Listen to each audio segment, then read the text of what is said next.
उस टाइम पे मंदिर बंद हो जाता, सभी लोग चले गए थे। ने अगरबत्ती जलाई और नारियल रखा और हम रोने लगे। हमने कहा कि इतना गुस्सा,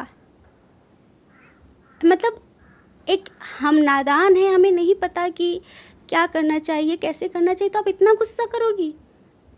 हाँ, पुत्र कपूत हो सकता है, पर माता कुमाता थोड़ी होती है। हमने झगड़ा करना शुरू किया उनसे, क्योंकि हम देवी देवताओं के साथ ना बिल्कुल डीपली कनेक्ट हैं। वैसे लोग कहते हैं कि गायत्री की साधना करने से सिर्फ आध्यात्मिक उन्नति होती है, ऐसा बहुत सारे लोगों का मानना है।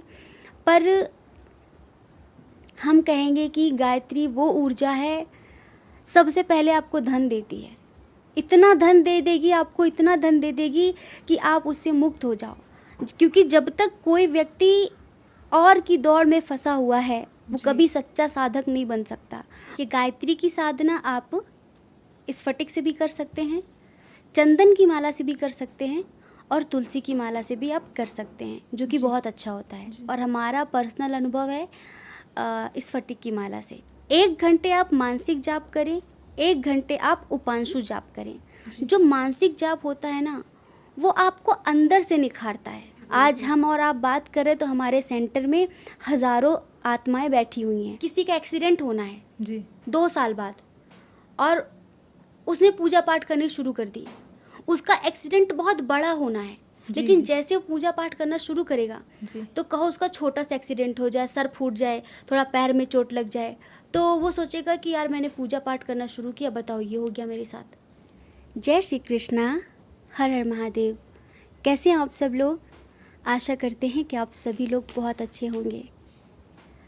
और आज हम फिर से एक नए वीडियो के साथ आए हैं। आज हम आपको बताएंगे कि नवरात्रि में आपको किस प्रकार से साधना करनी चाहिए जो आपकी साधना फलित हो। जैसे कि बहुत लोगों का कहना है कि हम बहुत साधनाएं करते हैं लेकिन हमारी साधनाएं फलित नहीं होती, तो इस वजह से हम आपको बताएंगे कि आपको साधनाएं किस प्रकार से करनी चाहिए। किस प्रकार आप साधना करेंगे तो आपको सिद्धि भी मिल सकती है, यदि माँ भगवती ने चाहा और आपने प्रेम पूर्ण होकर किया तो। ठीक है। जय श्री कृष्णा दीदी। जय श्री कृष्णा। कैसी हैं आप? हम बहुत अच्छे हैं, आप कैसे हैं? जी हम भी बहुत अच्छे हैं। दीदी, वैसे तो आप गायत्री माँ की साधक हैं और गायत्री माँ सात्विक देवी हैं, लेकिन अभी बहुत ज़्यादा ना 10 महाविद्याओं का सुनने में आ रहा है कि 10 महाविद्या होती हैं, तो कैसे इनकी साधना होती है? क्या आपने कभी इनकी साधना की है, या फिर इनके बारे में कोई जानकारी? क्योंकि सब लोग नहीं जानते कि क्या होती हैं 10 महाविद्याएं, बस सुना सबने है, लेकिन सच बताऊं मैं भी नहीं जानती हूं।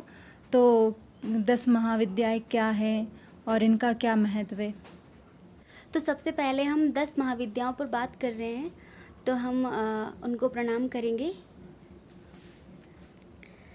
काली तारा महाविद्या, षोडशी भुवनेश्वरी, भैरवी छिन्नमस्ताचा विद्या धूमावती तथा बगला सिद्धि विद्याचा मातंगी कमलात्मिका, एता 10 महाविद्या सिद्धि विद्या प्रकीर्तिता।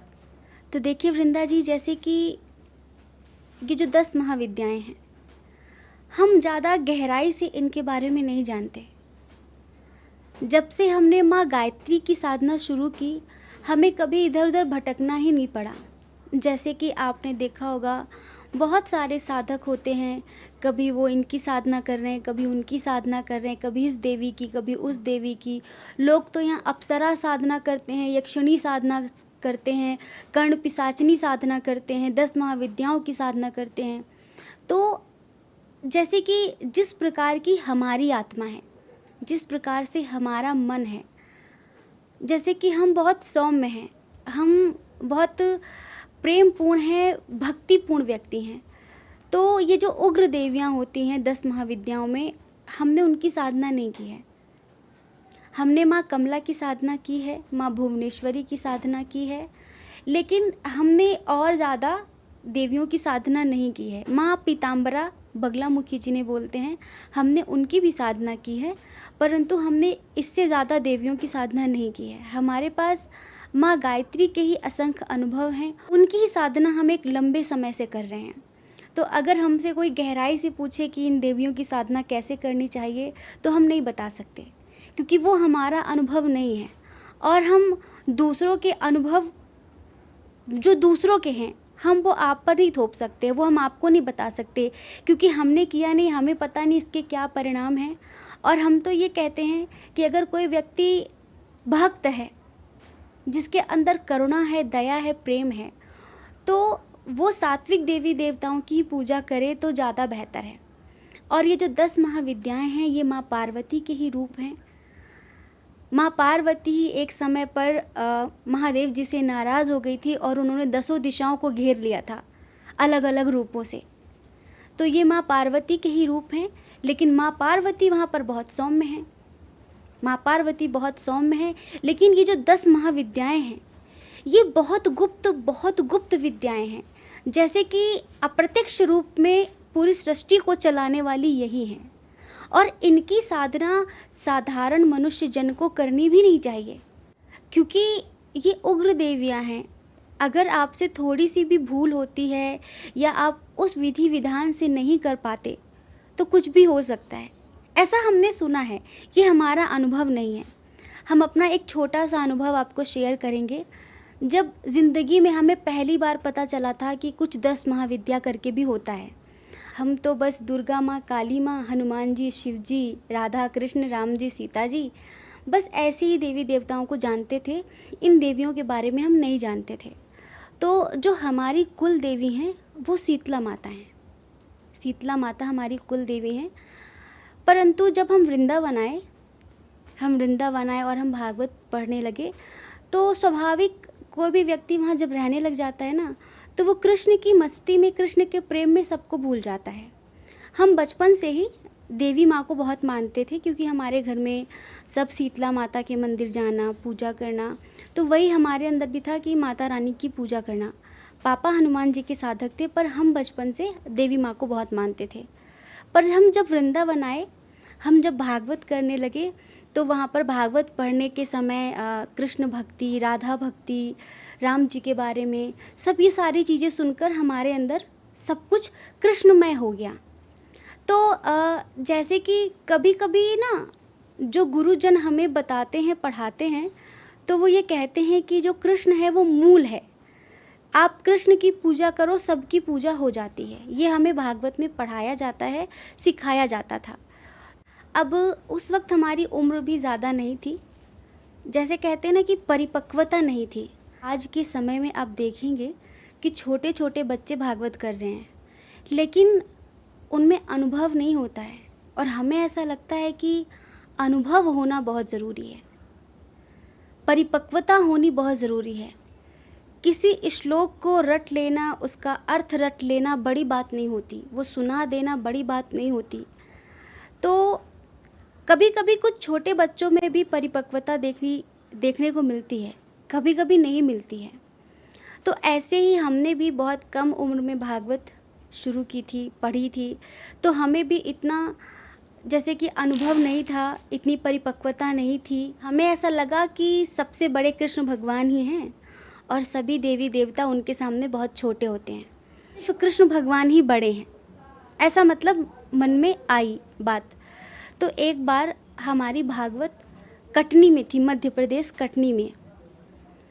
तो जब कलश यात्रा के दौरान, जैसे कि जो व्यासपीठ पर व्यास बैठता है, तो उसे जो भी आसपास के मंदिर होते हैं वहाँ देवी देवताओं को निमंत्रण देने के लिए ले जाया जाता है।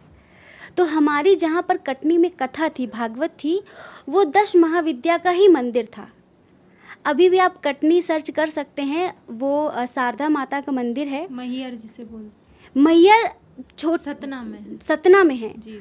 और वहाँ पर छोटी शारदा माता है, कटनी में बड़ी शारदा माता है। अच्छा। हाँ, और वहीं पर 10 महाविद्याओं का मंदिर भी है। तो वो मंदिर प्रांगण के अंदर ही हमारी भागवत थी। अब हमारे अंदर तो भाई वही अभिमान था कि कृष्ण हमारे साथ हैं, कृष्ण हमारे हैं, हमें किसी को क्या पूजने उजने की ज़रूरत। तो वो बहुत छोटे भी थे, वो अनुभव भी नहीं था हमें। अब जब सब जगह हमें ले जाया गया, जब हम मंदिर में आए, तो हमने उनको प्रणाम नहीं किया, हमने जो 10 महाविद्याएं थी, हमने उनको प्रणाम नहीं किया। हमने सोचा कि कृष्ण को पूजो, सबकी पूजा हो जाती है। और ये आप ऐसा समझो कि हमारे अंदर एक सूक्ष्म अहंकार भी था कि हमारे कृष्ण से बड़ा कोई नहीं है, और देवी एवी क्या होती है, ऐसे करके। तो इसी तरीके हमने उनको इग्नोर किया। बस वहाँ पर बहुत अच्छे से पूजा हो रही थी, पंडित जी पूजा करवा रहे थे, लेकिन हमने बस ऐसे किया और हम जाके व्यासपीठ पर बैठ गए। पहला दिन अच्छे से कथा हुई, दूसरे दिन अच्छे से कथा हुई। अब तीसरे दिन मतलब डेली डेली हमें प्रणाम करना होता था, पर हम उनको प्रणाम नहीं करते थे मंदिर में जाके। हम बस ऐसे, एक होता था कि समाज को दिखाने के लिए, लोगों को दिखाने के लिए हमने ऐसे कर दिया, पर हमारा मन ना झुका। मन से आप नतमस्तक नहीं हुए। हाँ, मन से नतमस्तक नहीं हुए। बस एक ये है कि अरे हमारे पास कृष्ण है, हमें क्या ज़रूरत। तो हमने बस ऐसे किया और ऐसे हम मंच पे बैठ जाते। अब चौथे दिन की जब कथा हुई, शाम को कथा पूर्ण करके हम आते हैं और भोजन वोजन करके लेटते हैं, तो हमारी सडन ही तबीयत बहुत ज़्यादा ख़राब होने लगती है। अब जहाँ पर हम रुके हुए थे वहाँ पर आसपास कोई भी नहीं था, क्योंकि वो घर तो बड़ा था, तो सब लोग अलग अलग अपने अपने रूमों में सब लोग रुके हुए थे। जो रूम हमारा था उस रूम के आसपास कोई नहीं था। वहाँ पर एक आंगन था बड़ा सा, और वॉशरूम भी अटैच नहीं था। वॉशरूम ना थोड़ा दूरी पर जाकर था। अब रात में हमें मतलब वोमिटिंग, लूज मोशन, तो हमने सोचा कि ये बात किसको बताएं, कहीं मतलब लोग परेशान ना हो जाएं। अब हम रात में अकेले बार बार जा रहे हैं, बार बार वोमिटिंग, उल्टियाँ हो रही हैं, दस्त लग रहे हैं। अब हम परेशान। अब सुबह तक हम कम से कम रात भर में ही हम 8-10 बार चले गए, पर हमने किसी को बताया नहीं। हमने सोचा पता नहीं लोग क्या सोचेंगे, क्या लड़की की तबीयत ख़राब हो गई, लड़की की तबीयत ख़राब हो गई। अब हम छोटे बच्चे भी थे एक तरीके से, ज़्यादा उम्र भी नहीं हमारी। उस कथा में हमारी मम्मी हमारे साथ नहीं गई थी, तो बहुत ज़्यादा मतलब हम अंदर ही अंदर वीक हो गए बिल्कुल। हम गए बाथरूम के लिए और हमें बिल्कुल चक्कर आया, क्योंकि आप सोचिए कि कोई रात भर में 6, 7, 8, 10 बार चला जाए तो उसकी हालत क्या हो जाती है, वो बिल्कुल वीक फील करता है। तो हम वहीं पर, हम लौट कर आ ही रहे थे कि हम आंगन में ही बाथरूम के पास गिर गए और हम बेहोश हो गए। बॉडी में पानी की बहुत ज़्यादा कमी हो गई। अब जब सुबह घर वाले उठे तो वो मतलब उन्होंने देखा कि अरे देवी जी, मतलब जो कथावाचिका है वो यहाँ बेहोश पड़ी हुई है इस हालत में। अब उन लोगों ने बिल्कुल घबरा गए। जिन्होंने हमारी भागवत लगवाई थी, जो एजेंट थे, उनको बुलाया कि भाई और लड़की की तबीयत ख़राब हो गई, देवी जी की तबीयत ख़राब हो गई, क्या हो गया क्या हो गया। इनको डॉक्टर को बुलाया गया। अब हम आपको बताएं, हम इंजेक्शन से बहुत डरते हैं, और आज तक मतलब इंजेक्शन तो चलो कहते हैं कि लगा के दवा भर के निकाल लिया जाता है, पर ग्लूकोज लगा ही रहता है नॉन स्टॉप। तो भगवती कृपा से आज तक कभी भी हमें ग्लूकोज नहीं चढ़ा। अब डॉक्टर आया, डॉक्टर ने कहा कि क्या हुआ। हम होश में आए, डॉक्टर ने पूछा बेटा क्या हुआ था, क्या क्या। तो हमने कहा हमें लूज मोशन रात से लग रहे। तो घर वालों ने कहा कि आपने बताया क्यों नहीं। तो हमने उनसे यही कहा कि हम नहीं परेशान करना चाहते थे कि रात में इस चीज़ के लिए हम आपको परेशान करें। तो उन्होंने हमें इलेक्ट्रॉल वगैरह, ग्लूकॉन डी वगैरह सब दिया और बोले ये पियो आप। फिर भी हम जैसे ही एक घूंट भी पानी पीते तो हमें ऐसा लगता है कि प्रेशर आ रहा है, हमें वॉशरूम जाना है। हम भाग के जाते। अब मतलब 2 बजे हमें मंच पर बैठना है, भागवत है हमारी। अब पता है घर वाले सब बहुत परेशान। तो कटनी से पहले हमारी कथा हुई थी, एक जगह पड़ती है जबलपुर के पास श्रीधाम करके, वहाँ हमारी भागवत हुई थी। तो जिन्होंने, जब हम वहाँ भागवत कर रहे थे तो एक दीदी थी, उनको हमारी कथा बहुत पसंद आई थी। तो वो कटनी उनका ससुराल था। तो उन्होंने ही अपने ससुर से जिद की थी कि इनको, देवी जी को बुलानी चाहिए। वो छोटी बच्ची है, बहुत अच्छा बोलती है, बहुत अच्छा सिंगिंग करती है, तो आप उनको बुलाओ भागवत के लिए। जबकि उस जगह पर आज आप देखते होंगे आस्था चैनल पर ब्रजनंदन शास्त्री जी को वो बुलाने वाले थे। उनके ससुर जी की चॉइस थी ब्रजनंदन शास्त्री जी, और दीदी की चॉइस थी हम, कि दीदी चाहती थी कि हम आए। अब उनके ससुर जी अपनी बहू को गुस्सा करने लगे कि देखा, मैंने पहले ही कहा था कि बच्चों को ना बुलाओ कथा में, बच्चों का खेल नहीं होता भागवत करना। और मैंने पहले ही कहा था कि ब्रजनंदन जी को बुलाओ, अब तो ये बच्ची बैठ नहीं पाएगी मंच पे और बहुत जग हंसाई होगी। क्यों? क्योंकि हम एक घूंट पानी पीते हमें वॉशरूम जाना है, एक घूंट पानी पीते, अब डॉक्टर बोला कि उनको ग्लूकोज चढ़ेगा। हम और डर गए, हमने कहा आज तक कभी इंजेक्शन लगाने की नौबत नहीं है, अब ग्लूकोज चढ़ाएंगे ये हमारे। अब हम सोचने लगे कि क्या हुआ, ये अचानक ही क्या हुआ। हम ऐसा कुछ खाते पीते भी नहीं, उल्टा सीधा, अचानक ही तबीयत बिगड़ने का रीज़न हमें कुछ समझ नहीं आ रहा था। फिर हम आपको बताएं कि हमारे पास जो हमारे गोपाल जी हैं, हम नहाए धोए नहीं थे, हम उनके सामने बैठ के रोने लगे। हमने कहा कि क्या कर रहे हो, ये आज जन्मोत्सव है और तुम ऐसे बेइज्जती करवा रहे हो हमारी। तो हमने सबसे कहा कि आप लोग बाहर जाइए। वो बोले कि क्या क्या करेंगे आप अंदर। हमने रूम अंदर से बंद कर लिया। हमने कहा आप लोग बाहर जाइए, हम थोड़ी देर में बताते हैं।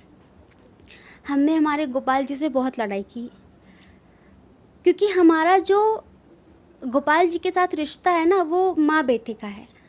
तो हमने कहा कि बेइज्जती करवाओगे हमारी, कि आज जन्मोत्सव है तुम्हारा, आज इतना धूमधाम होनी है और आज ही हम बीमार पड़ गए, हम मंच पे नहीं बैठ सकते। डॉक्टर बोल रहा है बहुत ज़्यादा पानी की कमी हो गई, ग्लूकोज चढ़ेगा, अब 2 बजे मंच पे बैठना है। तो फिर हमारे अंदर जैसे कि गोपाल जी ने एक प्रेरणा दी कि हमसे वहाँ गलती हुई है, हमने मंदिर में भगवती की अवहेलना की है। वो 10 महाविद्या का मंदिर था। फिर हमें बात समझ में आ गई, हम उठे, हमने कहा कि भगवती हम आ रहे हैं। हमने उनसे कहा कि एक नारियल लेकर आइए। जो यजमान थे, हमने उनसे नारियल मंगवाया और नहाया। हमने कहा हमें मंदिर ले चलिए। कहने लगे कि मंदिर थोड़ी दूरी पर था, आधा किलोमीटर समथिंग। हमने कहा हमें बाइक से छोड़ कर आइए। अब वो हम नहा के तैयार हुए, चक्कर बहुत ज़्यादा आ रहे थे, फिर भी हम बाइक में बैठ के उनके साथ मंदिर पहुँचे नारियल लेके। और हमने दोपहर का टाइम था, वही बज रहे थे 12 बज रहे थे। तो उस टाइम पे मंदिर बंद हो जाता, सभी लोग चले गए थे। हम गए, हमने सबको कहा कि सब लोग बाहर रहिए, मतलब हमें अकेले में पूजा करनी है। तो हमने अगरबत्ती जलाई और नारियल रखा और हम रोने लगे।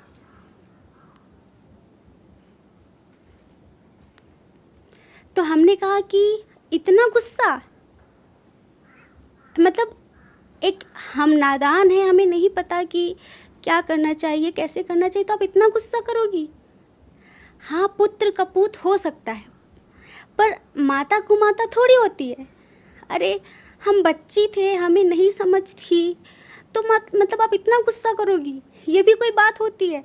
मतलब ऐसे नहीं कि हमने उनसे प्यार से, हमने झगड़ा करना शुरू किया उनसे, क्योंकि हम देवी देवताओं के साथ ना बिल्कुल डीपली कनेक्ट हैं वैसे। तो हम बहुत रोने लगे अंदर ही, और हमने नारियल चढ़ाया। हमने कहा कि ये नारियल लेकर आए आपके लिए, और हमसे जो गलती हुई है माफ़ कर दो हमें नहीं पता था, हम तो बच्चे ही हैं, और हम जिस धाम में रहते हैं वहाँ कृष्ण से बड़ा किसी को बताया ही नहीं जाता। और हाँ, वो कहते हैं कि मानो सबको पर जानो एक को ही, ठीक है, पर हमारे अंदर हो गया अभिमान कि हमारे पास तो कृष्ण है ही है। पर उस दिन से हमें पता चला कि आप भगवती की सत्ता को नकार नहीं सकते किसी भी कीमत में। आप चाहे कृष्ण के साधक हो, चाहे राम के साधक हो, चाहे हनुमान के साधक हो, चाहे शिव के साधक हो। यही गुरूर आदि शंकराचार्य जी का भगवती ने तोड़ा था। यही गुरूर आदि शंकराचार्य जी को भी हो गया था।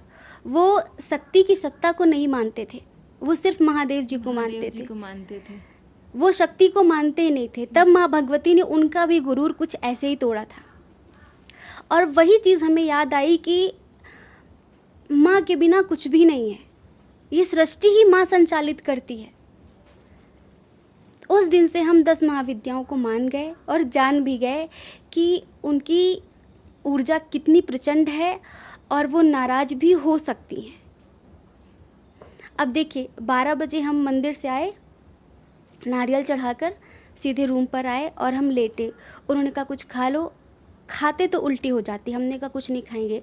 हमने कहा कि तैयारी करिए भागवत की, जन्मोत्सव की तैयारी करिए। तो वो बोले देवी जी आप कैसे, मतलब क्या करेंगी, आप नहीं बोल पाएंगी, डॉक्टर बोल रहा है कि आपकी बॉडी में बहुत ज़्यादा डिहाइड्रेशन है, कुछ प्रॉब्लम हो सकती है। तो हमने कहा आप चिंता मत करिए। बस हमने उनसे कहा कि आप हमारे लिए इलेक्ट्रॉल एक बॉटल में घोल के रखना। जब भी हमें डिहाइड्रेशन महसूस होगी आप हमें मंच पर ही देना। हमें आज चाहे पानी पी पी कर भागवत करनी पड़े, पर हम करेंगे ज़रूर, हम बैठेंगे ज़रूर। हम आपको बताएं कि अभी भी हम यूँ समझो कि हम 70% ठीक हो चुके हैं। अंदर से हमें फील हो रहा है कि कुछ भी नहीं हुआ, बस हल्की सी वीकनेस फील हो रही थी और मुंह सूख रहा था, गला सूख रहा था बहुत ज़्यादा। पर हम जाकर 2 बजे मंच पे बैठ गए। यकीन मानिए कि उस दिन हम ऐसा बोले थे जैसा हमने पहले कभी नहीं बोला था। और वो जो ग्लूकॉन डी हमने घुलवा के एक बॉटल में भरवाई थी, एक बार भी पीने की ज़रूरत नहीं पड़ी। जाने कहाँ से वो शक्ति आई, जाने कहाँ से वो ताकत आई, वो ऊर्जा आई कि 2 घंटे एक्स्ट्रा प्रोग्राम चला। 2 बजे के बैठे हम 7 बजे उठे, क्योंकि जन्मोत्सव में तो वो उत्सव में बहुत ज़्यादा समय लग ही जाता है, क्योंकि आप नृत्य उत्य करने में, उत्सव मनाने में इतनी देर तक हमने खुद भी भजन गाया एक्स्ट्रा, और हमें लगा ही नहीं कि कुछ हुआ था। तो वहाँ पर हमें पता चला कि 10 महाविद्याएं क्या हैं। तो इस वजह से हम ये कहना चाहते हैं कि प्रत्येक साधक को, कि जो लोग 10 महाविद्याओं की साधना करना चाहते हैं वो साधना तो करें, लेकिन किसी गुरु के संरक्षण में रहकर, किसी गुरु के मार्गदर्शन में। अगर कोई गुरु आपका नहीं है तो आप 10 महाविद्याओं से पंगा मत लीजिए। 10 महाविद्याओं की साधना करिए, लेकिन जब आपके पास कोई स्ट्रांग गुरु हो जो काफ़ी अनुभवी हो, तब आप साधना करिए, ताकि वो आपको रास्ता बता सके, कि कैसे, उनकी पूजा विधि साधना बता सके, कैसे करना है कैसे नहीं करना है। जी जी। और जैसे कि हमारे एक साल में 4 नवरात्रि होती हैं। एक होती चैत्र नवरात्रि जी एक होती है शरद, अभी जो नवरात्रि आ रही है ये वाली नवरात्रि, जी और 2 होती हैं गुप्त नवरात्रि। जी। तो जो गुप्त नवरात्रि होती है ना, वो इन्हीं 10 महाविद्याओं की साधना के लिए होती है। अच्छा। अब हमने साधना की है, अब हमें विधि विधान पता है उनके, तो अब ऐसा कुछ नहीं होता, बल्कि बहुत अब हम अभी भी हम वो जो डर है ना वो भरा हुआ है अंदर। तो अभी भी जब हम उनकी कोई साधना शुरू करते हैं गुप्त नवरात्रि में, जी जी। तो हम पहले से माफ़ी मांग लेते हैं कि देखो माँ, हमें कुछ नहीं आता, हम बस कर रहे हैं जैसे कर रहे हैं। अगर कोई गलती हो जाए तो गुस्सा मत करना, क्योंकि देखो जब आप सकाम साधना करते हो, मन में कोई कामना लेकर साधना करते हो, तो आपको बहुत ज़्यादा विधि विधान की ज़रूरत होती है। लेकिन जब आप निष्काम का साधना करते हो, निष्काम, जब आपको कुछ चाहिए ही नहीं, जी फिर आपका प्रेम ही काफ़ी होता है, आपका समर्पण ही काफ़ी होता है। तो आज तक हमने जितनी भी साधनाएं की हैं, हमें भगवती से कभी कुछ चाहिए ही नहीं, हमने कभी उनसे कुछ मांगा ही नहीं कि हमें आप इसलिए हम साधना कर रहे हैं, ये दे दो वो दे दो। आज भी हम यहाँ हिमालय में साधना कर रहे हैं, कोई कहेगा क्या पाने के लिए, तो कुछ पाने के लिए नहीं, बस एक अंदर से जो एक अपार तृप्ति जो महसूस होती साधना के बाद, जो एक परम सुकून, क्या कहें, परम आनंद की जो प्राप्ति होती है, वो उसकी किसी से तुलना नहीं की जा सकती, किसी चीज़ से उसका कंपैरिजन नहीं किया जा सकता। संसार में जितनी भी भौतिक वस्तुएं हैं, उस आनंद का उनसे कोई तुलना नहीं है, उस आनंद से कोई तुलना नहीं है। तो ऐसे हमने अनुभव किया 10 महाविद्याओं का। 10 महाविद्याओं के बारे में तो आपने बता दिया कि इनमें उग्र देवियाँ भी होती हैं, तो अगर कोई इनकी साधना करे तो बहुत सोच समझ के करें, बिल्कुल, क्योंकि ये गुस्सा भी हो जाती हैं लेकिन माफ़ भी कर देती हैं माँ की तरह। तो अब जैसे कि अभी नवरात्रि आ रही, नवरात्रि की भी चर्चा हुई थी, तो इसमें कैसे नवरात्रि की साधना करे अगर कोई करना चाहे तो, और किसी को जैसे गायत्री माँ की साधना करनी हो तो वो किस प्रकार करे ताकि वो साधना उसकी सिद्ध हो, क्योंकि कई बार ऐसा होता है कि लोग करते तो है साधना लेकिन वो सिद्ध नहीं हो पाती है। तो मतलब कैसे इस नवरात्रि में लोग साधना करें जिससे उनकी साधना भी पूरी हो। तो आप हमें दीदी नवरात्रि साधना की विधि बताएं कि कैसे क्या करना होता है। जी जी। तो देखिए वृंदा जी, जो गायत्री माँ की साधना है वो बहुत सात्विक है और बहुत सरल भी है। बस आपके अंदर भाव और प्रेम होना चाहिए। आपके अंदर यदि कोई भी कामना हो, कोई भी कामना, आप माँ गायत्री के सामने रखते हैं और बस समर्पण के साथ, एक साधक बनकर नहीं, उनका बच्चा बनकर, उनकी संतान बनकर, एक पुत्र की भांति, एक पुत्री की भांति यदि आप उनकी साधना करते हैं तो आपके जीवन में आश्चर्यजनक चमत्कार होते हैं। ऐसे ऐसे परिणाम आपको मिलेंगे कि आप सोच भी नहीं सकते। हम देखिए, हम बहुत ज़्यादा कर्म कांड पर बिलीव नहीं करते, जी हम जी प्रेम पर विश्वास करते हैं, जी हम समर्पण पर विश्वास करते हैं। और हमने हमारे प्रेम और समर्पण से माँ भगवती से बहुत कुछ पाया है कि हम कभी भी शब्दों में तो बता ही नहीं सकते कि हमारी माँ ने हमें क्या क्या दिया है, क्या नहीं दिया है। इवन इतनी कम उम्र में उन्होंने हमें हिमालय दे दिया, ये किसी चीज़ से कम नहीं है। आपको हम बताएं, लोगों का मरते मरते भी मोह ख़त्म नहीं होता। जी जी लोगों का मोह उनकी जो घर की दीवारें होती हैं ना, उनसे तक इस कदर जुड़ा होता है कि वो अपने घर को छोड़कर कहीं नहीं जाते। जी और हम आपको बताएं, हमने अपनी इस उम्र में बहुत कुछ कर लिया। बहुत कुछ करने के बाद हर एक चीज़ से भगवती ने मुक्त करके हमें इतनी कम उम्र में जो हिमालय दे दिया है, हमारी साधना की सफलता का सबसे बड़ा प्रमाण है, सबसे बड़ा। जी जो लोग हमें पहले से जानते हैं, जब हम कुछ नहीं थे, इवन जब हम बहुत छोटे बच्चे थे, कि हम क्या थे, हमारा जीवन कैसे गुजरा, हम एक समय पर वो थे जो 2 शब्द भी किसी से बोल नहीं सकते थे। परंतु भगवती जब से हमारे जीवन में आई, बस यूँ समझो कि हमने कोई बहुत विधि विधान से उनकी साधना नहीं की है, बस प्रेम पूर्ण होकर। हाँ, कुछ विधि विधान की आवश्यकता होती है, उतना हमने किया है, लेकिन जो भी किया बहुत मन से, आत्मा से, दिल से।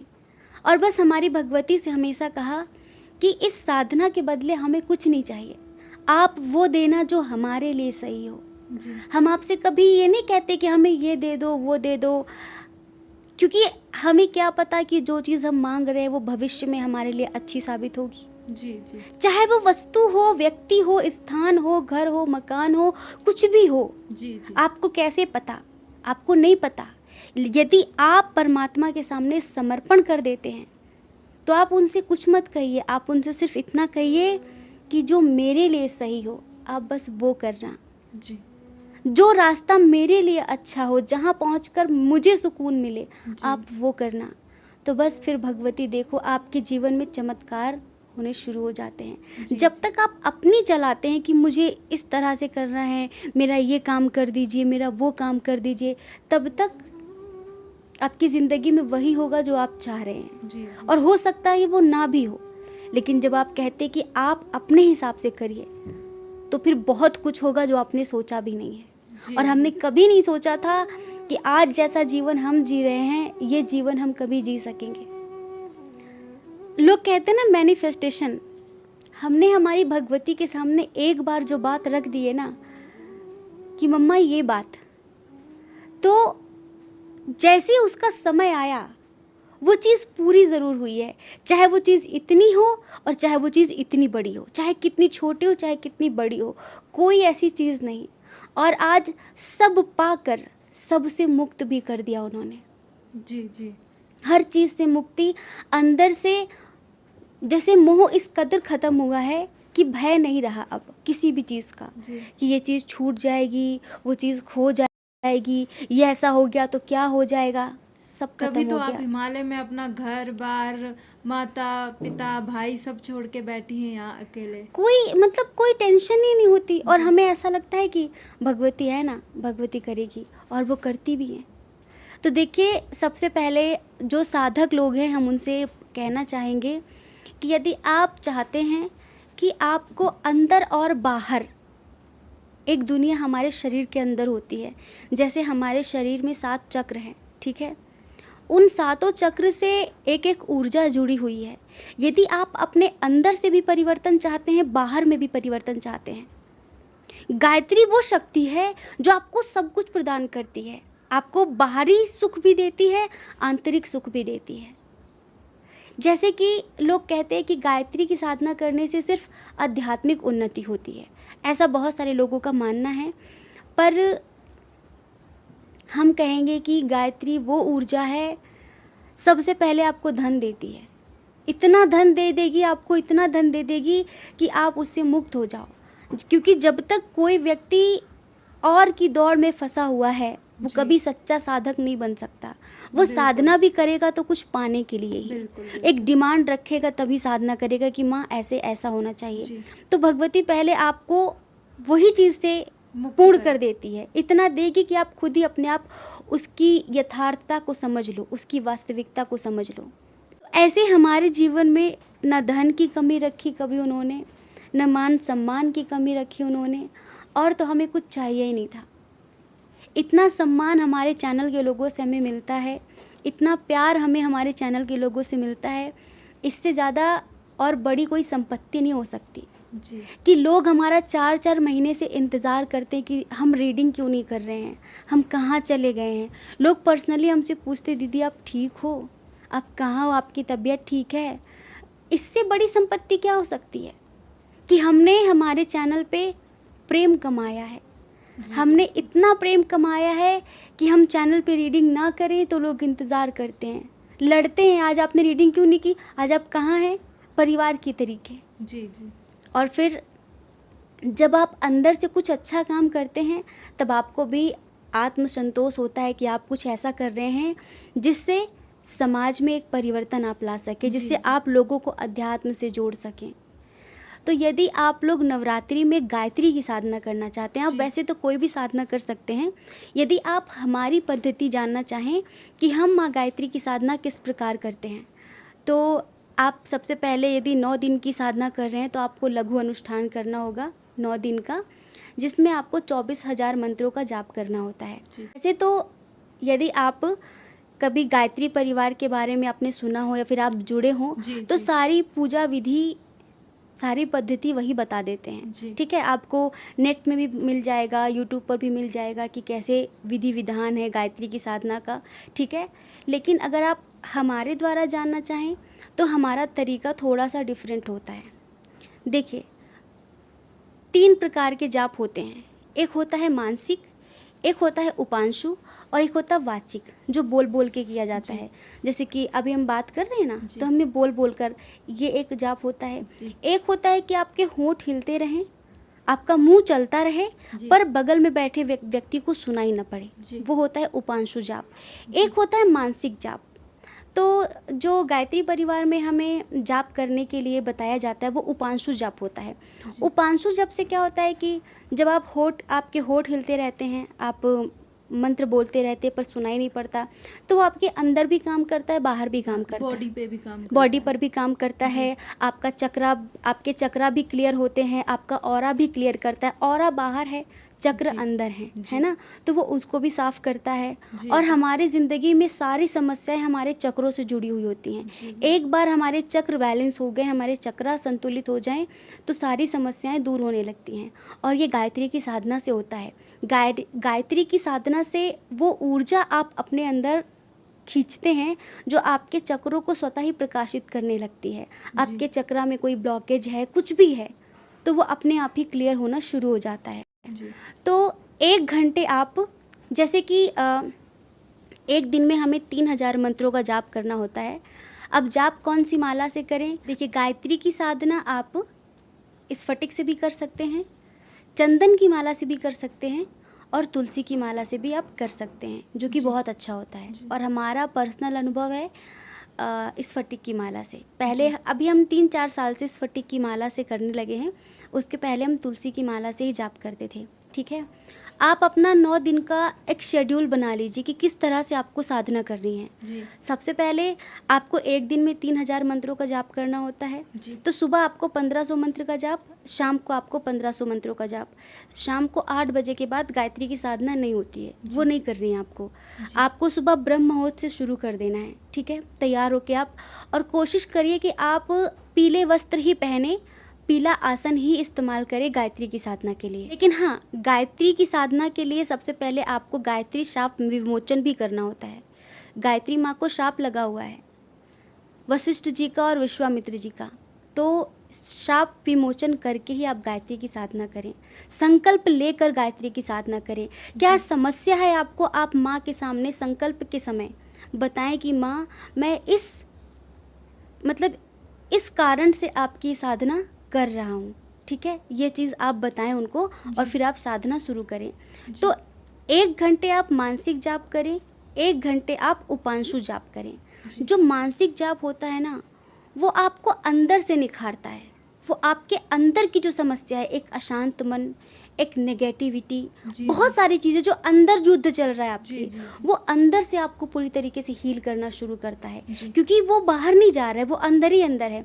तो वो मंत्र, यदि आपको नेगेटिविटी की प्रॉब्लम है, कुछ ब्लैक मैजिक की प्रॉब्लम है, तो आप बोल कर जाप मत करें, वो इतना असरकारक नहीं होगा। अगर आप अपने अंदर को हील करना चाहते हैं, कुछ समस्या अंदर है, तो उसके लिए आप मानसिक जाप करें। और जो मानसिक जाप होता है ना, वो एक मंत्र 100 मंत्र के बराबर होता है। इस चीज़ के बारे में हमारे प्रेमानंद महाराज भी कहते हैं जी। अब देखो, जब आप मंत्र जप रहे हैं, ठीक है, हमारे पास 4 भाषाएं हैं, परा, पश्यंती, मध्यमा, वैखरी, ठीक है। तो जब आप जाप करें तो आप सामने गायत्री मंत्र लिखा हुआ कुछ ला सकते हैं, ऐसा कोई पेपर या फिर फ़ोन में निकाल के रख सकते हैं। आपकी आंखें गायत्री मंत्र देखती रहें, आपका मन गायत्री मंत्र जपता रहे। यदि आपका मन और भी ज़्यादा एकाग्र है, शांत है, तो आप अंदर ही अंदर उस मंत्र के साथ साथ माँ माँ माँ जाप करते रहें। अगर हम बोल कर जाप करते हैं तो हमारे 2 जाप ऑलरेडी अंदर चल रहे हैं, 3 जाप ऑलरेडी अंदर चल रहे हैं। अगर आप मंत्र नहीं देखना चाहते तो आप माँ गायत्री की कोई तस्वीर रखें, मंत्र जाप करते वक्त मन से जाप करते रहें और माँ की तस्वीर को पैर से लेकर सर तक बहुत गहराई से निहारना शुरू करें। जी। फिर आप उनकी आँखों में देखें, उनके चरणों को देखें, जी। तो आप उनकी ऊर्जा, उनकी तरह दिव्यता को मैनिफेस्ट भी करेंगे जी। जी। मंत्र जाप के साथ साथ। तो ये आप करिए। 1 घंटे आप उपांशु जाप करिए, 1 घंटे आप मानसिक जाप करिए। इस तरह से आप चाहे तो मंत्र लिख कर सामने रख सकते हैं, वो आप देखते जाइए, अपनी आंखों से देखते जाइए और जपते जाइए। और आप चाहे तो माँ गायत्री की तस्वीर भी रख सकते हैं और उनको देखना शुरू कर सकते हैं। इस तरह से आप जाप करिए, ठीक है। अब आप कोशिश करिए कि दिन भर में, नवरात्रि में ही दिन भर में आप 1-2 घंटे मौन व्रत के लिए निकालिए, ठीक है, मौन व्रत के लिए निकालिए। और वो जो आपका 1 घंटा होगा, उसमें आप बिंदु त्राटक करिए, उसमें आप बिंदु त्राटक करिए, जो कि बहुत पावरफुल होगा, ठीक है। एक तो आपका मानसिक जाप भी चल रहा है, उपांशु जाप भी चल रहा है, ऊपर से आप मैनिफेस्ट भी कर रहे हैं माँ की दिव्यता को, तीसरा आप त्राटक भी कर रहे हैं, आप अपने 3rd आई पर भी ध्यान लगा रहे हैं, जोर डाल रहे हैं, तो वो भी आपका एक्टिवेट होगा, आपका आज्ञा चक्र भी एक्टिवेट होगा। और शाम को आप इसी तरीके से करें जी। तो कोशिश करें कि आप 4:30-5 बजे आप मंत्र पे बैठ ही जाएं, पीले वस्त्रों जी। और देखिए, जो गायत्री माँ का जो विधान है, आचमन करना और पवित्रीकरण करना, प्राणायाम करना, ये आपको कहीं भी, जैसे कि गूगल में आप डालते हैं कि गायत्री की साधना कैसे करें, तो उसमें आपको सारी चीज़ें मिल जाएंगी, जैसे ओम पवित्रा पवित्रो वा, ये आचमनी, पवित्रीकरण, ये सारी चीज़ें, तो ये नॉर्मल सी चीज़ें आपको मिल जाएंगी। और एक बात, अगर आप गायत्री मंत्र के आगे पीछे ओम का संपुट लगाते हैं, जैसे ओम भूर्भुवः स्वः तत्सवितुर्वरेण्यम भर्गो देवस्य धीमहि धियो यो नः प्रचोदयात्, ओम, ठीक है। ओम का संपुट लगाने से आपका मंत्र लॉक हो जाता है, आपके मंत्र की ऊर्जा कोई भी देवी देवता नहीं ले सकता। कभी कभी ऐसा होता है कि आप साधना किसी और कारण, किसी और चीज़ के लिए कर रहे हैं, किसी और की कर रहे हैं, लेकिन आपकी जो ऊर्जा है, आपकी जो साधना कोई और डेटी ले रही होती है, ठीक है। कैसे होता है? ये ऐसे होता है कि आप एक तो अपनी साधना को लॉक नहीं करते, ठीक है। आपको पता है कि सुई के बराबर भी कोई ऐसी जगह नहीं जहाँ कोई एक एनर्जी ना बैठी हो। आज हम और आप बात करें तो हमारे सेंटर में हज़ारों आत्माएं बैठी हुई हैं, लेकिन वो पॉजिटिव हैं, पॉजिटिव हैं, पर कुछ नेगेटिव भी हैं। तो यदि आप विधि विधान से नहीं करते हैं, एक सिस्टम से नहीं करते चीज़ें, तो आपकी ऊर्जा, आपकी एनर्जी, आपकी साधना कोई और डेटी ले जाती है, जो कि इस सावन में हमने उस चीज़ का अनुभव किया है, ठीक है। तो जब आप लोग साधना करें, आप लोग किसी भी मंत्र का जाप करें, तो उसके आगे पीछे संपुट लगाएं ओम का, जी, ठीक है, आगे पीछे ओम का संपुट लगाएं, ठीक है। और जो आपका आसन है, उस अपने आसन के नीचे 1 चम्मच, एक पंच पात्र में जो आप पानी लेते हैं, थोड़ा पानी डालें, तब उस पर बैठें, और जब आप उठें तब पानी डाल के तब आप उठें, ठीक है। जी। और जैसे कि आप 15 माला कर रहे हैं, जी, आपको काउंटिंग करने के लिए कुछ चाहिए तो आप जी। चावल रख सकते हैं अपने साथ, काउंटिंग करने के लिए 15 चावल रख सकते हैं। जी। एक माला में 1 चावल निकाल के रख दिया, जी। 1 माला पूर्ण हुई, 1 चावल निकाल के रख दिया। और जब आपकी साधना पूर्ण हो जाती है 15 मालों की, तब आप एक एक चावल माँ भगवती के चरणों में, श्री गायत्री माँ चरणम अर्पणमस्तु, ऐसे करके आप उनके चरणों में वो चावल चढ़ा सकते हैं। तो फिर आपकी वो साधना भगवती तक ही जाएगी, फिर वो जी। कोई और डेटी के पास नहीं जाएगी, जी। क्योंकि आपने उनको समर्पित कर दिया। जी, जी। ठीक है, इस तरह से आप नवरात्रि की साधना, गायत्री की साधना कर सकते हैं। जी। अब जैसे कि आप अपनी साधना को और पावरफुल बनाना चाहते हैं, जी। तो आप शाम को 6 से 11 के बीच कभी भी कुंजिका स्तोत्र का भी पाठ कर सकते हैं। जी। कुंजिका स्तोत्र भी बहुत पावरफुल होता है। और इन 9 दिनों में आपको अपनी विश लिस्ट ज़रूर तैयार करनी है कि आपको क्या चाहिए। आप वो भगवती के सामने लिख कर रख दीजिए कि माँ मैं ऐसा चाहती हूँ। पर एक चीज़ और, कभी ऐसी चीज़ मत मांगना जिससे किसी और का अहित हो रहा हो, किसी और का नुकसान हो रहा हो। जी, जी। आप जो मांग रही हैं उसमें ये होना चाहिए कि दूसरों का भी भला है इसमें। जी। आप जो पाएंगी उसमें औरों का भी भला है। एक होता है कि अपना स्वार्थ, जी। एक होता है परहित, सबके लिए। जब आपकी साधना में लोगों के लिए कुछ होता है जी, तो जी। वो साधना आपकी जल्दी पूर्ण होती है, वो इच्छा आपकी जल्दी पूर्ण होती है। जी, जी। जब आप सोचते हैं कि मुझे एक हॉस्पिटल बनाना है, जी, आप जी। साधना कर रहे हो हॉस्पिटल बनाने के लिए, जी। तो उसमें आप सिर्फ पैसे कमाने के लिए तो नहीं कर रहे हैं, आप उसमें लोगों का इलाज करने के लिए कर जी, रहे हैं। बिल्कुल। आप कहते हैं कि मुझे एक NGO बनाना है, तो वो आप किसके लिए कर रहे हैं? सबके लिए कर रहे जी, हैं। जी। तो ऐसी आपकी विश यूनिवर्स तक जल्दी पहुंचती हैं और जल्दी पूरी हो जाती हैं, आपकी जी। साधना भी सफल होती है। जी, जी। तो जब तक आपके अंदर परोपकार की भावना नहीं होगी, ठीक है, आपका अपना खुद का स्वार्थ है केवल, और उस स्वार्थ से कोई और हर्ट भी हो सकता है, जी। तो वो आपकी साधना फलित नहीं होती। जी, जी। ठीक है, तो कोशिश करिए, ध्यान रखिए हमेशा कि आपकी जो साधना हो, जो आप इच्छा माँ के सामने रख रहे हैं, उसमें औरों का भी भला होना चाहिए। जी। ठीक है, तो इस प्रकार आप नवरात्रि की साधना करिए। और आगे तो हम कहाँ जा रहे हैं, फिर आगे धीरे धीरे करके, अभी फर्स्ट स्टेप तो उठाइए, फिर आगे इससे भी आगे की जो साधनाएं हैं वो हम आप लोगों को बाद में बताएंगे। जी।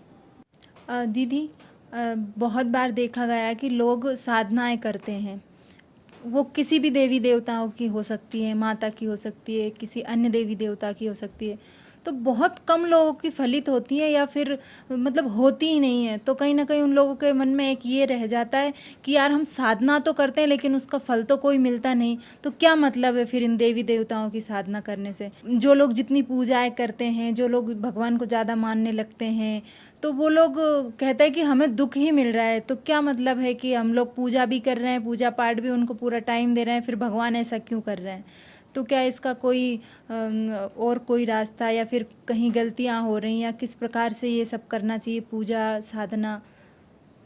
तो देखिए वृंदा जी, अक्सर आपने देखा होगा कि जो जितनी ज़्यादा पूजा पाठ करेगा जी। वो उतना ही दुखी मिलता है आपको। जी, बिल्कुल। उसकी ज़िंदगी में उतनी भूचाल आते रहते जी, हैं। यही बोलते हैं लोग बाग। ठीक है। जी, जी। और जो कुछ नहीं करता, जो कभी मंदिर में शीश भी नहीं नवाता, जो कभी भगवान का नाम भी नहीं लेता, हाँ। जो परम नास्तिक है, जी, जी। वो लोग वो खूब खुश हैं। रहते हैं उनकी अच्छे से। ज़िंदगी में सब बहुत अच्छा हो हाँ, रहा है। हाँ।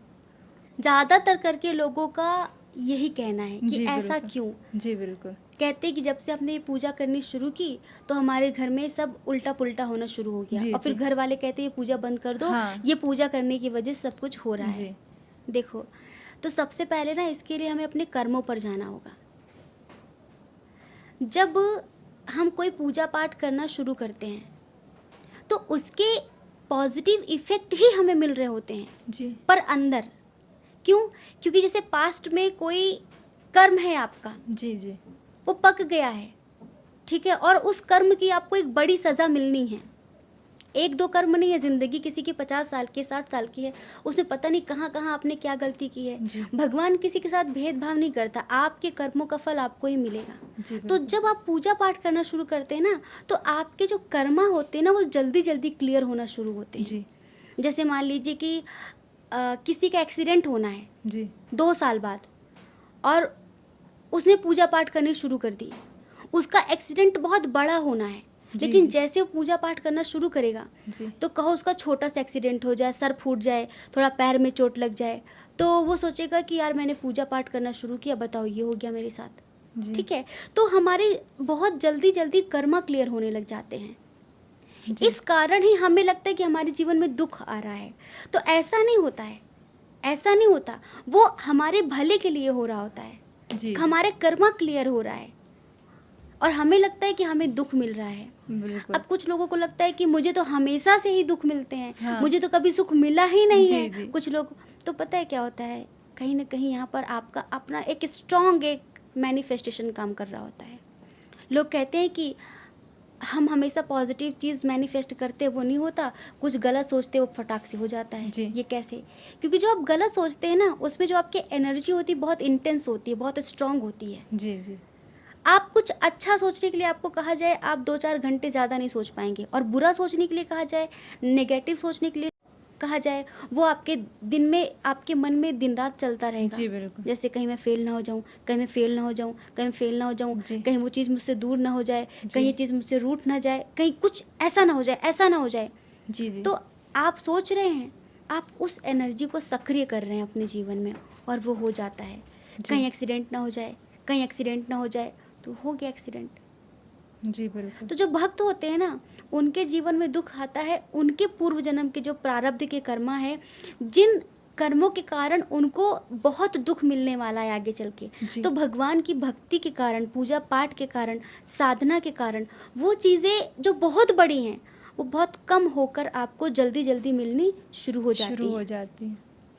जैसे कुछ लोगों के जीवन में 7 साल 8 साल का दुख है, ठीक है, 7 साल, और उसने साधना करनी शुरू की, जी, कोई भी साधना किसी भी देवी देवता जी, की, जी। तो कहो उसे 3 साल लगातार नॉन स्टॉप दुख ही दुख मिले।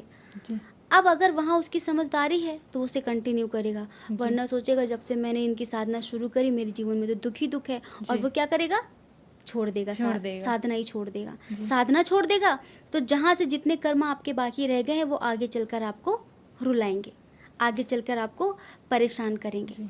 और अधिकतर लोग यही करते हैं कि उन जब वो साधना स्टार्ट करते हैं, पूजा पाठ, उनका ऐसा होता है कि नहीं, अच्छा नहीं हो रहा है हमारे साथ कुछ, तो वो बीच में ही छोड़ देते बीच हैं। में छोड़ बस। देते हैं। जी, ये होता है, मतलब कि ग्लास भरने वाला था, आपने गिव अप कर दिया जी, कि जी, नहीं अब कुछ नहीं होगा, वो हमने बहुत मेहनत कर ली, इसमें कुछ हो नहीं रहा, बस छोड़ दो। जी, ये हो जाता है। देखिए, तपस्या का मतलब क्या होता है, आपने देखा है कि बहुत सारे लोग तपस्या कर रहे हैं अलग अलग तरीके की। जी। ये जो हम लोग व्रत रखते हैं, उपवास करते जी। हैं, जो हम लोग कई कई तरीके की तप करते हैं, साधना करते हैं, इसका मतलब क्या है, हर एक व्यक्ति अपना कर्मा क्लियर कर रहा है। जब तक आपका कर्मा क्लियर नहीं हो जाएगा पूर्व जन्म का, जी, तब तक आपकी आगे उन्नति नहीं होगी, चाहे आप कितनी भी साधना कर लो। जी, क्या पता कि प्रारब्ध में पूर्व में आपने कैसे कर्म कर रखे जी, हैं। बिल्कुल। आज आप साधना कर रहे हैं, परमात्मा की कृपा है आपके ऊपर, जी। लेकिन जब तक वो पूरा खत्म नहीं हो जाएगा, क्लियर नहीं हो जाएगा, तब तक आपके जीवन में एक नया आयाम नहीं शुरू होता है। ये समझ लीजिए आप। अब जब हम ये छोटे छोटे जो रिचुअल्स करते हैं ना, जब तप जाप कर रहे हैं, जी, व्रत कर रहे हैं, भूखा रह रहे हैं, तो जी। कह रहे तप रहे हैं ना हम, जी, जी, तप रहे हैं। तप कई प्रकार का होता है। एक होता है कि सर्दी सहन करना, जी, सर्दी बहुत ज़्यादा पड़ रही है तो कुछ लोग बिल्कुल इकट्ठा रजाई गद्दा बिल्कुल लाद लेंगे, बिल्कुल बैठ जाएंगे। नहीं, थोड़ा सा अगर आपको लगता है कि मेरा कर्मा है, मुझे दुख मिल रहा है, तो तुम थोड़ी सी सर्दी बर्दाश्त करो। जी, तो वहाँ पर भी तुमने तपस्या शुरू कर दी। जी, तुम्हें बहुत गर्मी लग रही, तुम पंखा मत चलाओ, अपने शरीर को कष्ट दो।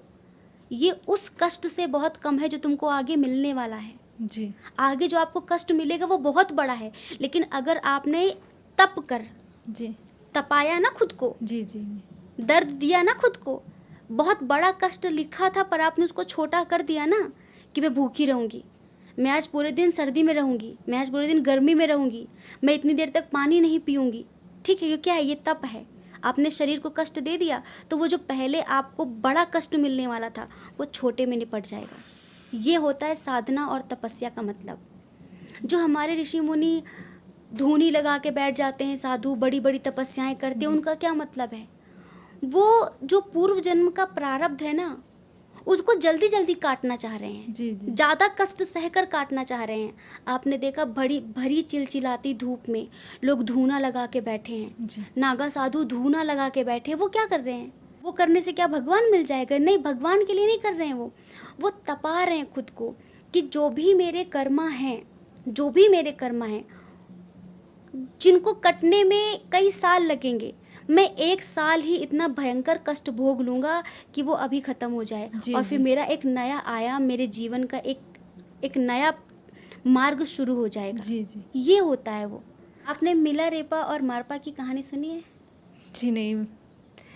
तो देखिए, कैलाश पे चढ़ने वाला अब तक का सबसे पहला व्यक्ति और आखिरी व्यक्ति मिलारेपा ही है।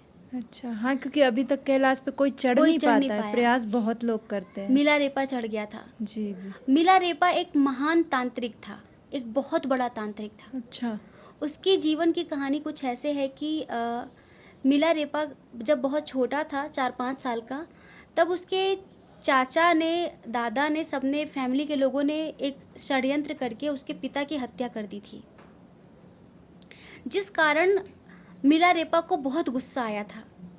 और उस टाइम पे मतलब उसकी स्थिति ऐसी थी कि वो कुछ कर नहीं सकता था। माँ भी कुछ नहीं कर सकती थी, माँ सीधी सादी सी थी, एक छोटी बहन भी थी। अब उसको बहुत गुस्सा आया कि मैं इनसे बदला कैसे लूँ, कैसे बदला लूँ, ऐसा क्या करूँ जिससे मैं इन सब को मार सकूँ। इन्होंने मेरे पिता को मारा, मैं इन सब को मार दूँगा। अच्छा और वो उसी गुस्से में उसने तंत्र की साधना सीखी, सिर्फ बदला लेने के लिए। और इतनी ऐसी तंत्र साधना कि उसके समान आज तक कोई तांत्रिक नहीं हुआ। अच्छा हाँ जी, इतना मतलब स्ट्रॉन्ग तांत्रिक था वो। और वो कई सालों बाद लौट कर आता है अपने घर।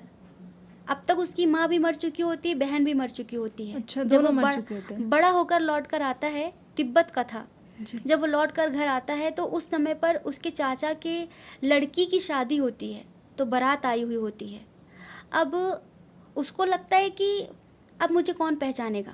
जी तो वो जब गांव जाता है तो उसे कोई पहचानता नहीं है। और जब सारे बाराती एक ही जगह पर होते हैं और शादी चल रही होती है, तब मिलारेता अपनी तंत्र साधना से ओलों की वर्षा करवा देता है। ऐसे बड़े बड़े ओले कि उसमें सब मर जाते हैं। ओ अपराध किसी और का था, 2-4 लोगों का था, पर मारे गए 40-50 लोग। अब इस कारण उसे अंदर इतना ज़्यादा आत्मग्लानि होती है।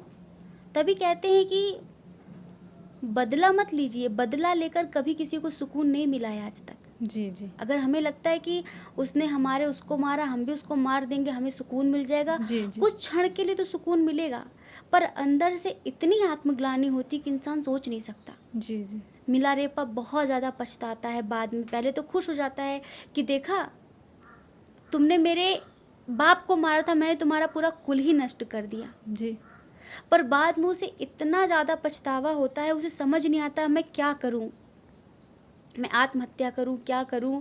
तब वो कई ऋषि मुनियों की खोज में निकलता है, हिमालय की तरफ आता है।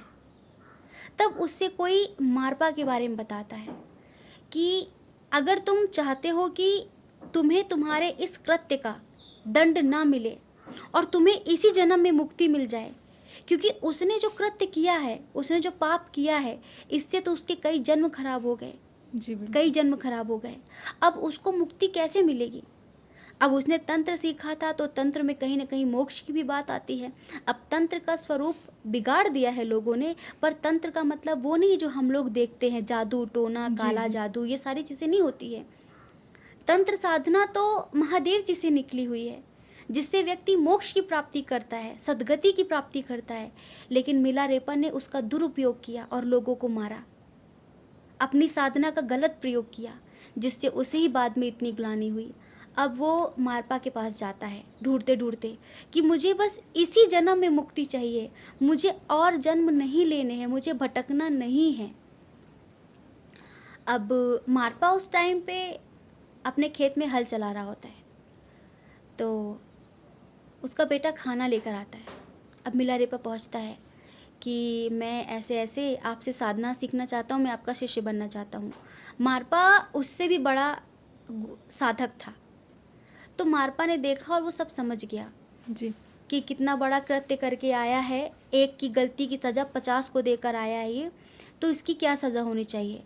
तो मारपा कहता है कि नहीं नहीं, ना मेरे पास तुम्हारे रहने के लिए जगह है, ना मैं तुम्हें कुछ सिखा सकता हूँ, मैं तुम्हारे लिए कुछ नहीं कर सकता, और ना मेरे पास तुम्हें खिलाने के लिए अन्न है, कुछ नहीं है मेरे पास। जी। तो मिलारेपा कहता है कि मैं अन्न की व्यवस्था कर लूँगा, रहने की व्यवस्था कर लूँगा, आप मुझे अपना शिष्य स्वीकार कर लीजिए। तो मारपा फिर भी मना कर देता है कि नहीं, मैं नहीं कर सकता। तो मिलारेपा कहता है तो फिर आप मुझे जो काम बोलोगे, जो काम करने के लिए कहोगे, जी। वो काम मैं करूँगा। आप मुझे अपने घर का नौकर चाकर बना लीजिए, लेकिन मुझे अपना शिष्य बना लीजिए, मेरे गुरु बन जाइए, जी। मुझे मुक्ति चाहिए इसी जन्म में। तो मारपा कहता है अच्छा ठीक है, मेरा बेटा खाना लेकर आया है और तुम जरा मेरा खेत जोतो, हल चलाओ, मैं भी आता हूँ। पूरा दिन हो जाता है हल चलाते चलाते। मारपा उसको पानी के लिए भी नहीं पूछता कि तुम पानी पियोगे, खाना खाओगे कि नहीं। रात में मारपा उसे घर ले जाता है, खाना खिलाता है, दूसरे दिन से उसको काम पे लगा देता है। कहता है कि सुनो, मेरा बेटा बड़ा हो रहा, अब उसकी शादी भी होगी, मैं चाहता हूँ कि तुम एक अच्छा सा मकान बनाओ उसके लिए, बनाओगी क्या। मिलारेपा कहता है कि हाँ गुरुजी, बिल्कुल बनाऊंगा। अब वो उसके लिए घर बनाना शुरू कर देता है, बहुत सुंदर सा घर बनाता है, जो घर बनाने में अकेले ही, बिना किसी मदद के, किसी की मदद के, वो घर बनाने में उसको 2 साल लग जाते हैं। बहुत सुंदर घर बनाता है। अब सोचता है कि अब मुझे दीक्षा मिल जाएगी। जैसे बनाकर गुरु के सामने प्रस्तुत होता है मिलारेपा, तो मारपा कहता मुझे पसंद नहीं आया, थोड़ा ऐसा करो तुम थोड़ा 2 मंजिल घर बनाओ। अच्छा। अब बहू बेटे आएंगे तो उनके बच्चे भी होंगे, तो फिर इतने बड़े घर में क्या होगा उनका, एक और घर बनाओ तुम उनके लिए, जी। बड़ा घर बनाओ 2 मंजिल का, अकेले। मारपा मिलारेपा फिर से शुरू हो जाता है, फिर से काम करना शुरू कर देता है वो। अब वो घर बनाने में उसको 4-5 साल लग गए, बनाते बनाते। अब जैसे ही वो बनाकर मारपा के सामने आता है, मारपा की कक्षा चल रही होती है, मारपा अपने शिष्यों को कुछ उपदेश दे रहा होता है। तो मिलारेपा कहता है कि गुरुजी मैंने घर बना दिया। तो मारपा कहता बाहर ही बैठो, अंदर मत आना। मतलब बहुत कड़क बिहेव रखते हैं, जी। बहुत स्ट्रिक्ट बिहेव, जी। उससे प्यार से कभी बात ही नहीं करते मारपा।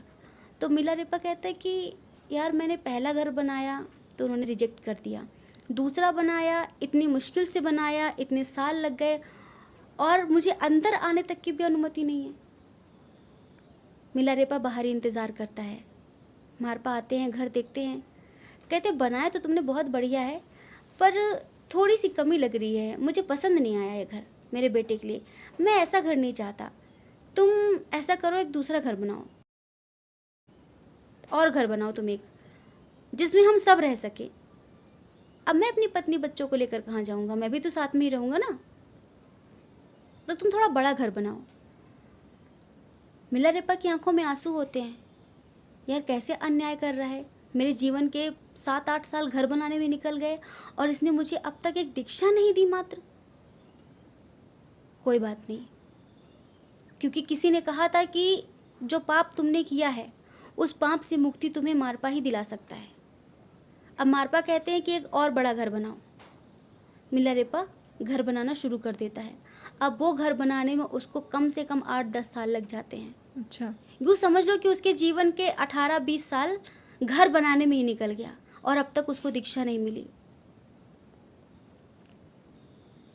अब घर बनाना कोई आसान बात तो है नहीं, शारीरिक कष्ट भी बहुत हो रहा है, मानसिक पीड़ा भी बहुत हो रही कि मारपा एक बार भी प्यार से बात नहीं करता। मैं दिन रात काम करता हूँ, मेरी तरफ प्यार से देखता भी नहीं है, दीक्षा देना तो बहुत दूर की बात है। जी। अब क्या होता है कि वो घर भी बन के तैयार हो जाता है, वो घर भी बन के तैयार हो गया तो मारपा की पत्नी को दया आ जाती है कि यार ये क्यों कर रहे हैं इसके साथ ऐसा। तो मिलारेपा को ऐसा लगा कि इस बार भी लगता मुझे दीक्षा नहीं मिलेगी, अब मुझे छल का इस्तेमाल करना पड़ेगा। तो जो मारपा की पत्नी होती है वो कहती है कि देखो, मारपा के एक शिष्य हैं जो दीक्षा देते हैं, ठीक है, सारे यही गुण, सारी यही क्षमताएं मारपा के शिष्य के अंदर भी हैं, ये तो तुम्हें दीक्षा देंगे नहीं। मैं एक पत्रिका में मोहर लगा के देती हूँ जो कि मारपा की मोहर है, तुम वो मोहर लेकर जाओ, वो पत्रिका लेकर जाओ, उस शिष्य को दिखा देना, तुम्हें दीक्षा मिल जाएगी। अब जैसे ही मिलारेपा छल के साथ वो पत्रिका लेके शिष्य के पास पहुंचता है, मारपा वहाँ आ जाते हैं और वो डंडे से उसे इतना मारते हैं, इतना मारते हैं कि तुमने छल किया, तुमने धोखा किया, तुम ऐसा करोगे। मारपा ने बहुत मारा मिलारेपा को। अब तो ये समझ लो कि वो 40-50 साल का हो ही चुका था। मारपा ने इतना मारा, इतना मारा, तो मिलारेपा को ग्लानि हुई कि हाँ यार, मुझे गुरु के साथ छल नहीं करना चाहिए था। भले वो मुझे दीक्षा नहीं दे रहे थे, कोई बात नहीं, पर मुझे छल नहीं करना चाहिए था। तो उसको अंदर से बहुत रोना आता है, बहुत पश्चाताप होता है कि मैंने बहुत बुरा किया है। तो वो आत्महत्या करने जाता है, मिलारेपा आत्महत्या करने जाता है। जैसे वो आत्महत्या के लिए जाता है, मारपा वहाँ जाता है और उसको गले से लगा लेता है। आज पहली बार मारपा की आंखों में आंसू होते हैं और वो मिलारेपा के आंसू पोंछता है। तो कहता है कि गुरुजी, आपने जो किया बिल्कुल सही किया, आपने मुझे मारा, बिल्कुल सही मारा, मुझे छल नहीं करना चाहिए था, मुझे आपका और इंतज़ार करना चाहिए था, मैंने बहुत गलत किया, मैंने बहुत अपराध किया है, मैं जीने के लायक नहीं हूँ। तब मारपा उसे बताता है कि देखो, मैं इतना निष्ठुर नहीं हूँ, मैं इतना कठोर नहीं हूँ, जो मैंने किया है सिर्फ तुम्हारे कर्मा क्लियर करने के लिए किया है। ये जो तुम्हें मैं मानसिक और शारीरिक दुख दे रहा था ना, अगर इस तरह से मैं तुम्हारे कर्मा क्लियर नहीं करता तो इसके लिए तुम्हें अनंत जन्म लेने पड़ते। बस तुम्हारी बुद्धि भ्रष्ट हुई, बदले की भावना में तुमने इतने लोगों की हत्या कर दी, इतने लोगों को मार डाला जिनकी कोई गलती भी नहीं थी। इस कारण तुम्हारे कई जन्म खराब हो सकते थे। लेकिन मैंने जो 20 साल तक तुमको प्रताड़ना दी, जो तुम्हें दुख दिया, शारीरिक मानसिक कष्ट दिया, वो सिर्फ इस वजह से कि तुम्हें और 20 जन्म ना लेने पड़े अपने उस कर्म को क्लियर करने के लिए। सिर्फ इतनी सी बात थी। मारपा मिलारेपा को दीक्षा दे देते हैं और वो मारपा से भी ज़्यादा सिद्ध संत बनता है।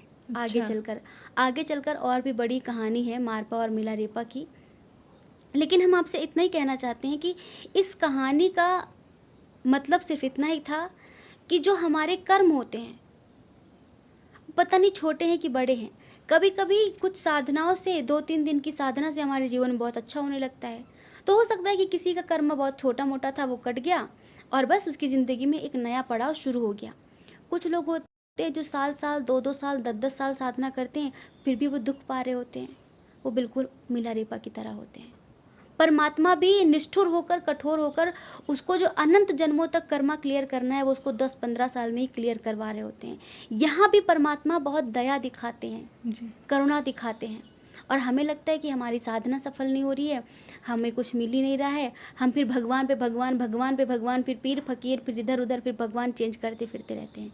हमें फिर विश्वास उठ जाता है भगवान से, लोग गाली देना शुरू कर देते, क्या है भगवान, क्या मतलब है भगवान की साधना करने से। पर ये हमें लगता है कि नहीं, परमात्मा कभी किसी के साथ अन्याय नहीं करते। भगवान बहुत दयालु है, वो कभी भी किसी बच्चे के साथ भेदभाव नहीं कर सकता।